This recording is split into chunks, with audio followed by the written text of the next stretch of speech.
Hey guys, welcome to Beauty, Cocktails, and Girl Talk.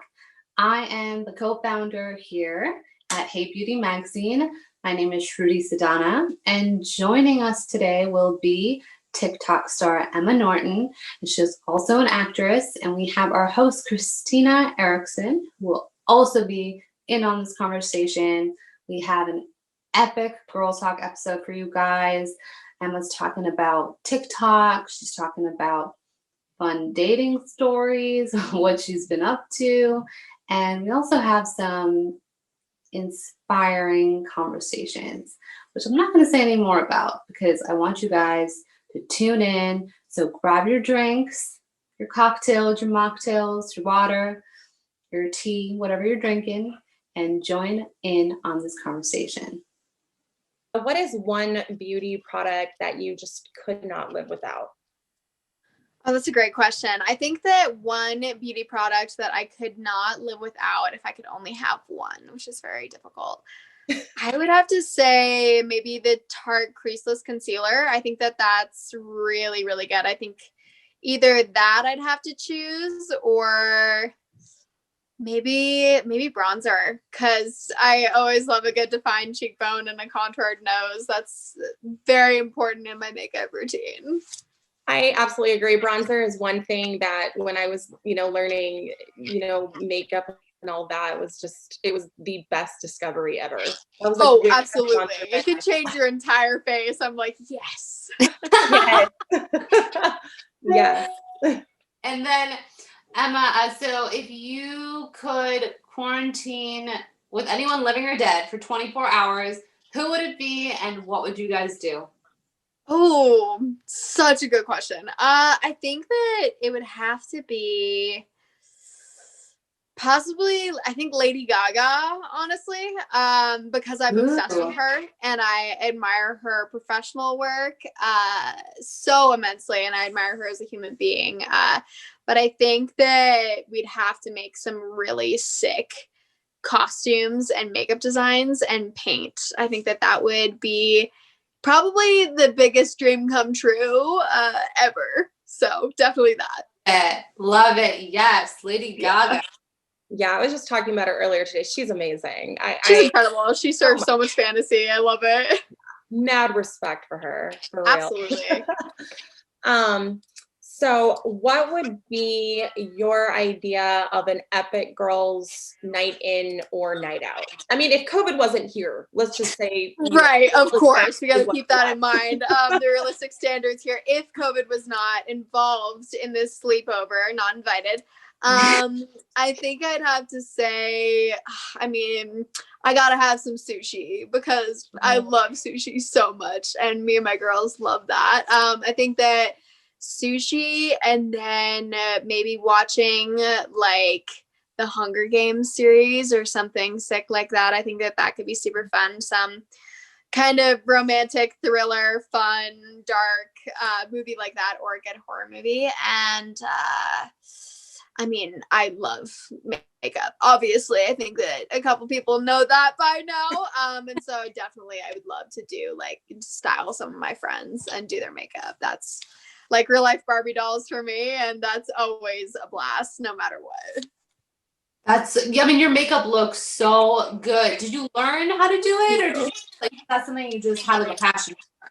Yeah, I think my whole life I've been surrounded by theater, and I've done dance and, singing and acting and all of the things.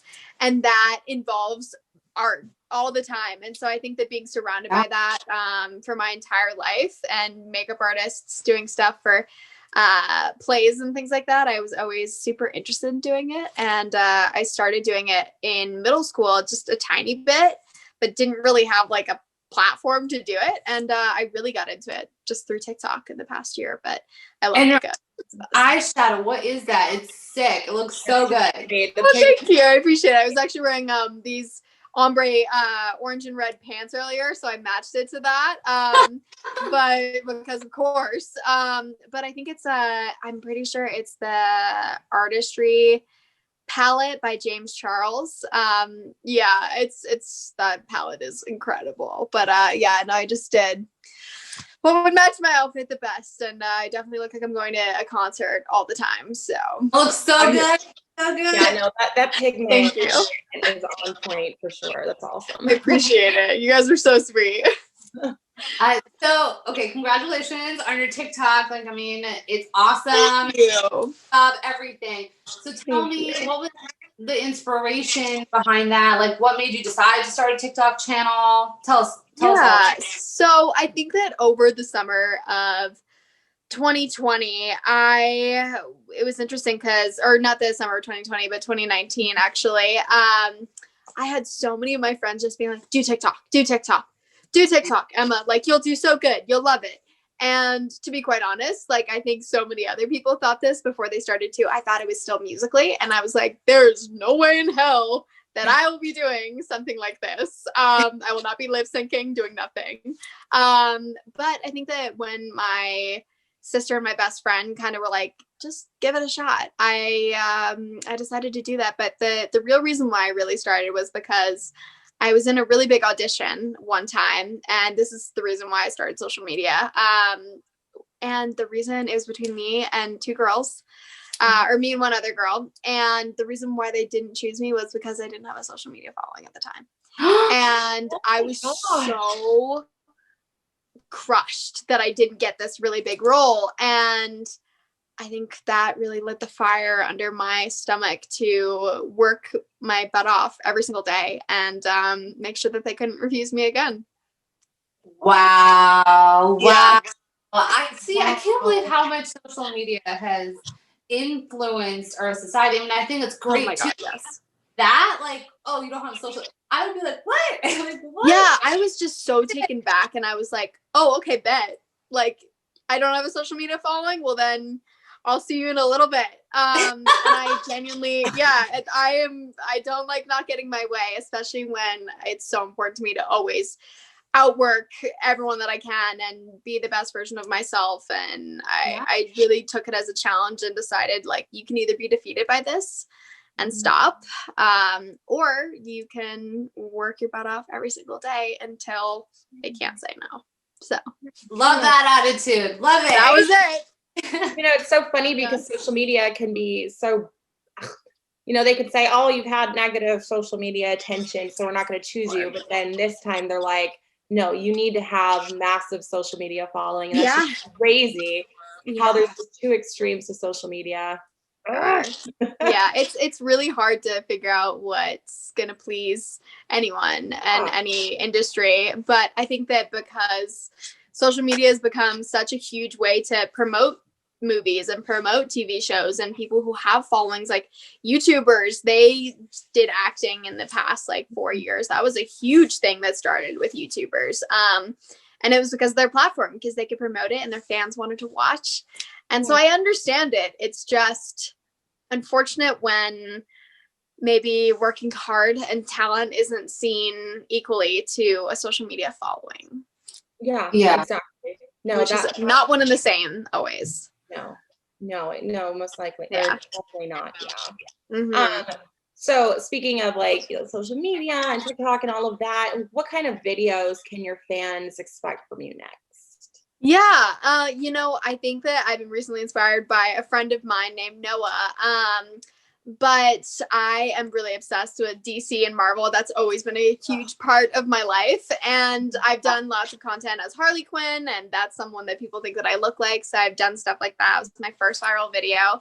But I would love to be able to explore that content a lot more and do a lot more cosplays and looks and concepts inspired by that. But a lot more style things, a lot more of what you've already seen, just a little bit more spice, probably, I'd have to say.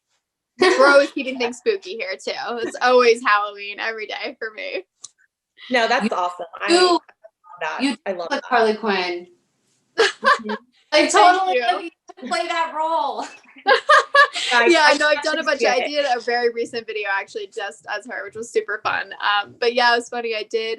I went on Omegle one time with a friend, which is this place where you can go and just randomly meet strangers online. It's just kind of a fun, silly thing. And when I tell you 1 in 3 people or 2 out of 3 people were like, you look like Harley Quinn. And I didn't even say anything. It was super funny. That's awesome. I could definitely see it. As soon as you said DC and Marvel, which I'm a mega nerd, I nerd out on DC Marvel. Oh my gosh, yes. I thought, oh my God, like, you know, it just kind of hit me. I was like, what is she? Okay, like obviously I know who you are and where you're from, but I was like, there's something else she reminds me of. And then as soon as I was like, oh yeah, there it is. It's a pretty common thing that people say to me. People have come up to me at the airport that don't even know my content too, and just strangers. It's always said, and I have a fake tan on right now.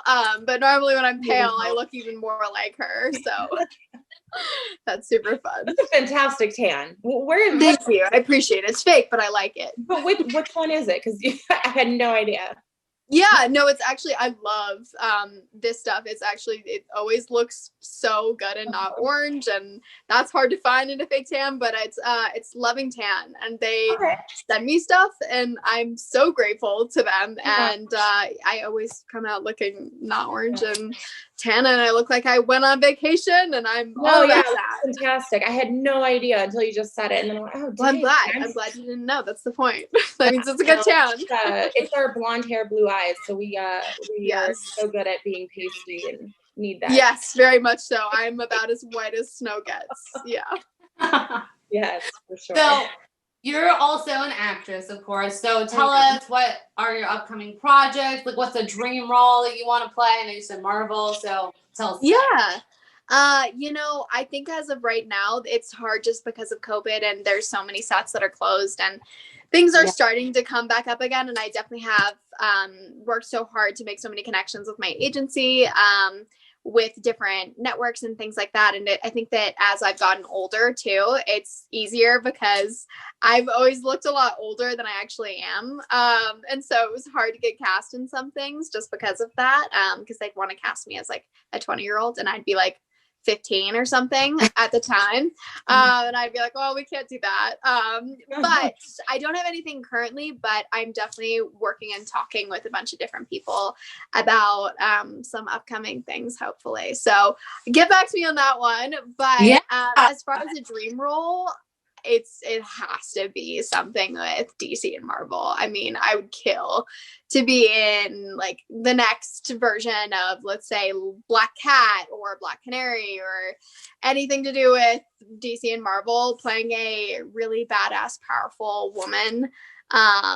In any of those movies is just such a dream and a privilege, and something that I would take so seriously. And it's gonna happen, though. It's gonna happen. Like, it just thank you. I appreciate it. We're working towards it. You have to manifest it. You have to manifest it. Thank you. No, I am. Trust me. It happened since the day I came out the womb. The day you came. Yeah, seriously. No, I totally feel you there. Oh my God, I would do anything to be on a Wonder Woman movie or something. Absolutely, yes. So to shift gears just slightly, okay, so you are part of the organization Brought to Reality, which is Streetwear for Cause, and it helps raise awareness on preventing teen suicide and mental health. First of all, I just want to tell you like how beautiful and inspiring that is. Teen suicide. Actually, I know somebody who just lost their friend to that as a teen, like 2 days ago. And just mental health, like it's such a stigma in society that's becoming more, brought out into the world and like more spoken of, whereas before it wasn't. How did this opportunity come about? And could you share like a challenge, whatever you feel comfortable talking about? Absolutely. I don't know how, open you like to be. I'm as open as I'm an open book. Trust me. You can ask me anything. No, I understand. Like, I'm totally for talking, openly about even my own mental health challenges as a teenager. But if you had something like that, how did you overcome it? And what did you learn from that experience? Yeah. I have always been very deeply connected to the importance of what it means to support the people around you, especially when it comes to mental health, and that there is never enough times that you can say I love you to the people that are around you, because you never know when that last opportunity would be, if that's because of mental health or because of anything. The unexpected things that happen in life are so difficult to manage. And I think that throughout my childhood and growing up and becoming a teenager, I very much struggled with anxiety and depression and with body image and with so many different challenges that I know millions and millions of other kids also struggle with. And I think that what's so difficult about experiencing anxiety and depression is that oftentimes it's very isolating, and it makes you feel like no one else understands, or like no one else is experiencing the same thing that you are, or there's no one else like you or someone that will appreciate you. It brings you into this very dark hole, and it absolutely did with me numerous times around my life because of losing people to suicide myself, and because of so many different things. And I think that when I realized that, you know, just because I might look a little different and I'm a little more colorful than maybe some people around where I'm from, or I don't like all the same things, or, you know, I am so much more worthy than I gave myself credit for. That was really what took me out of it. And I think that expressing to the people that really loved me, for me and all of me, expressing to them that I wasn't okay, and that was okay, as cheesy as that sounds, and how often that's repeated. It's a message that I will forever be repeating, because I was in a very bad place, and I had to be brave enough to let go of the things that weren't serving me anymore, and the people that I couldn't forgive, that never apologized, or the things that happened that I couldn't change anymore. And by letting that go, and saying goodbye to those things, I was awarded with the most beautiful hello of art and expression, and people who loved me for all of me, because I decided to love all of me. And that was really probably the most important thing that's ever happened to me in my life. And I want the exact same for everyone else, despite their mistakes, despite where they're from, how they look, whatever way, shape, form, circumstance you come with. Everyone deserves to get help, always, because we all need it at some point, and that is a reality that I want everyone to understand. That's beautiful. It's Wow, that was so deep and beautiful and inspiring. Oh, thank you. It's true. I mean it very wholeheartedly. We all need help sometimes, and it sounds silly, but that comes in all different forms. And it's everybody, you know. It's so crazy. Oh my gosh, yes. You said, like, it's such an isolating experience, because that anxiety, that depression literally makes you feel like you are the only person in the world that feels as you do. And some of us who, you know, suffered through it, myself included, are able to come out on the other side and kind of be resilient. Some of us aren't so lucky. Some of us are, you know, touched differently by it, and, you know, kind of succumb to it, which is where, you know, we get that suicide rate. Yeah, it's a very harsh reality, but it's a very real one. And there's so much work to be done, which is why I just think it's so beautiful, kind of, you know, that you're using your platform for that, because there is just now in this area, the last like 10 years even, where we really truly started kind of putting it out there. And so to use that platform is amazing, because there is just so much more work to be done. And yeah, and if only, you know, even just more people in your position could do that. Just imagine 10, 20 years from now where we'll be on those rates, you know, maybe down to 0. That'd be nice. I could not possibly agree more. So we're going to switch gears a little bit. We're going to do some light, fun girl talk. Love it. So whatever you're comfortable with. But okay, so one of the questions is, what is the funniest pickup line that someone has used on you? Maybe it's your boyfriend or somebody else, but yeah. Okay. You know, I think that, this was pretty funny. I think that this is definitely my Instagram direct messages. 100%. There's a lot of pickup lines in there. But one very distinct one that I remember was someone came up with this very, very long illness. They were saying like floxinoxyhelification, like just gibberish. And they said, I have this, and I looked it up. It's not real. It's not a real disease. And then they said, you know, like, I have this, and like, I only have so much time left, and the only way that I'll be saved is if you kiss me and go on a date with me. And I was just like, really? You went, and it was like 2 pages long. I was like, you went through all that effort. I was honestly like, I responded to the DM actually, and I was just like, you know what? Credit for that. That was A for effort, man. A for effort. That is hilarious. The dedication, I was very respectful of. That's dedication. That's like an entire novel they just wrote. Oh no, truly. This man wrote me a novel. I was like, wow, you must really be in deep need of this medication of this date. Yeah. I mean, that is. Yeah, that's a true fan for sure. Yeah. That's one way to put it. Exactly. And, you know, speaking of, you know, dates, oh my gosh. I mean, obviously you didn't go on a date with this person, but what's the most memorable or funniest first date story of yours, if you feel comfortable sharing? Yeah, no, of course. That's tricky. I think that funny. Let's see here. I've had a couple not so good ones. I think I could laugh about it now. Maybe not at the moment, but I definitely can laugh about it now. But this was so funny. There was one time when I think it was, I don't even know how long ago it was, but we went to the movies because that was just what everyone does at some point for a date. I don't even think that's a good date, but we went to the movies, and as soon as we got to the movie, basically, I was with him, and he was like reaching over to grab like my cup or like his cup or something like that.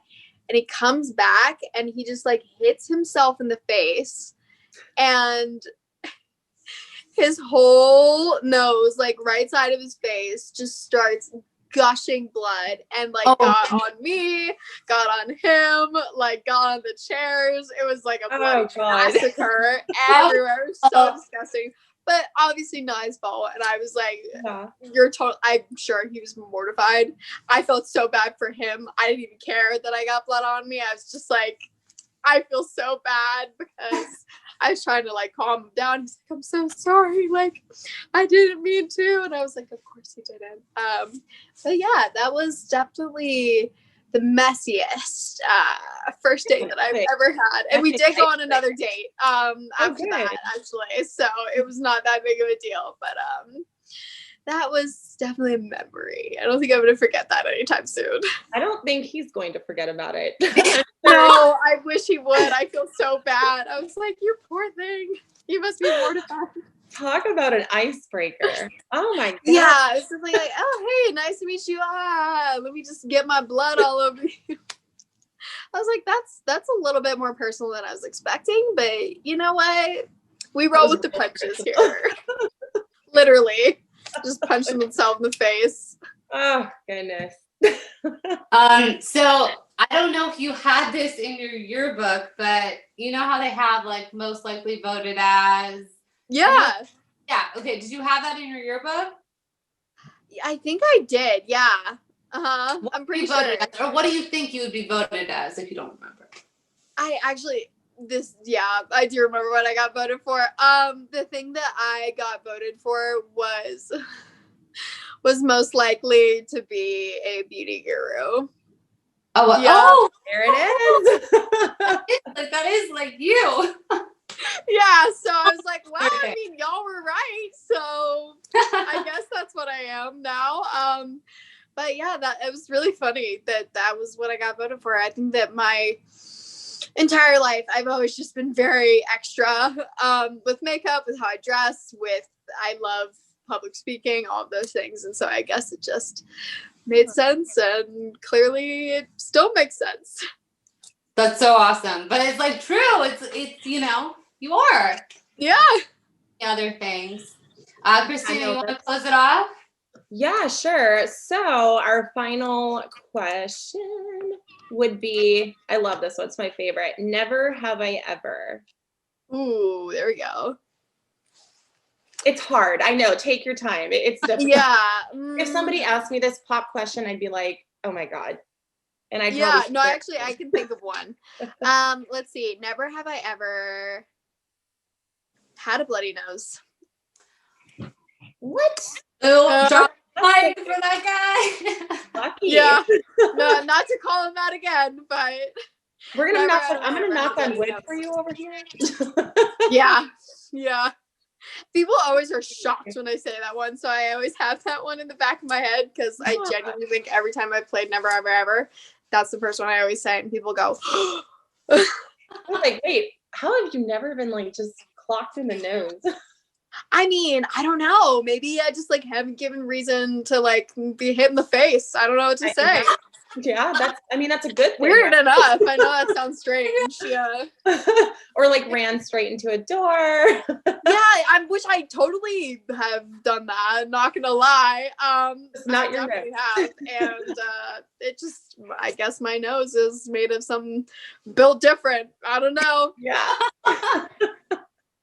Oh my gosh. Thank you so much, Emma. This was so much fun. Yes, this was a blast. Thank you guys for having me. I honestly had such a good time, and you guys are both lovely. Thank you. And you are gorgeous. Just, thank you. You're welcome. Inside and out. Inside and out. Keep doing what you do. And thank you. I'm working hard. You guys, I know, I'm sure you are too. We all are. Rally.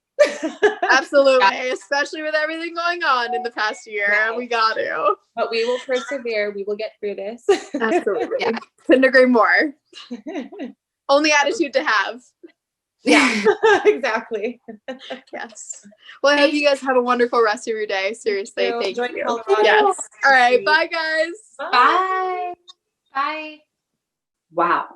Can I just say that Emma Norton is #goals in every single way. She is so beautiful and inspiring inside and out.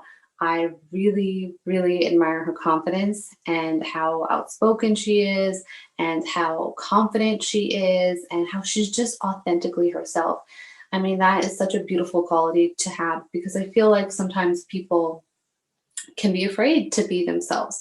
But as you can see in this interview, Emma was so open. She was laughing. She was just being herself. And we love that and we encourage it. And also talking about a really challenging topic, which is mental health and suicide, which is not easy for people to talk about. So I really admire her bravery and openness and her compassion and how wise she is and how much she wants to help people. So thank you guys for watching and make sure to stay tuned. We have some great episodes coming up. And have a blessed week and be safe and see you guys soon. Cheers.